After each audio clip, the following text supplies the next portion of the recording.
true story. I started crying, but the tears didn't feel like mine. I got up and walked out the dungeon because it kind of caught me off guard, right? I said, whoa, that was a little different. What was that? I go back in, I finish my libation, I don't think nothing of it. I get back to my hotel room, same night. Sun is still up. It's about 2 hours from sunset. I call my mother, let her know I'm good. I go back to my hotel room. I don't have a roommate. I sit down on my bed. Sun's still up. All of a sudden, I start hearing chains, whips, people crying, screaming, animals. My room starts spinning. Mind you, I'm wide awake. This is not a dream. I don't smoke. I'm not high. I'm a psychologist. I'm clearly awake. I thought it was going to stop. Now the sun down, right? It's still going on. I'm scared to get up and walk out. Something might grab me. So then all of a sudden, something starts tapping me in my third eye like this, real hard. But not hard enough to hurt me, but the power that I'm showing you here, right? But there's nobody in the room with me, but there's a finger tapping my third eye.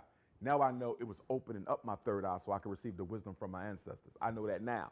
I didn't know that then, because back then I'm thinking like a Muslim. I'm not knowing nothing about no African consciousness. So then I try to go to sleep. I said, let me sleep this off because I'm too scared to do anything else. I felt two hands roll me over to the other side of the bed. Now, mind you, I'm almost 300 pounds. Roll me back to the other side of the bed. Roll me back. I'm like, oh, shit. Did I bring a demon back? So, you know, I'm thinking in my paranormal activity mind, right? So at about 4 o'clock in the morning, I figured it out. I said, this is the ancestors. I just knew it. So I asked them, could y'all let me sleep now? Because I'm scared. Y'all been with me for like 7, 8 hours. I need to sleep. So they left.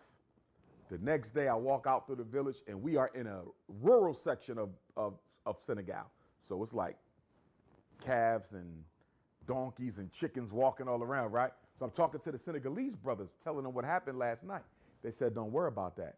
A lot of you American Africans, when y'all come home, y'all have that experience because it's your ancestors tapping back into you.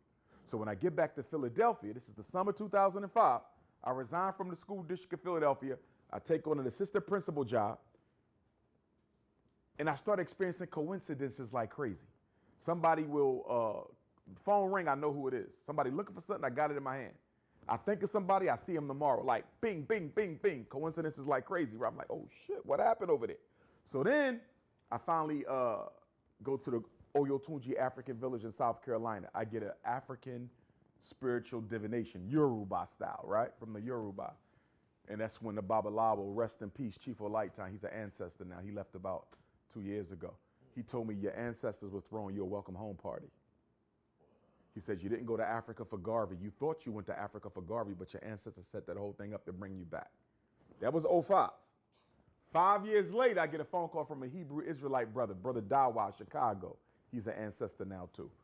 He said, I want to interview you on my public access TV station. Now, at this time, nobody know who I am. I'm still just the Pennsylvania Pan Africanism. I ain't the prince yet. So I said, Chicago, that's the second largest city.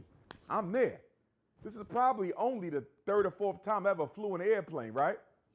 I'm almost 1 million miles in with Delta now, but this is beginning. Real life.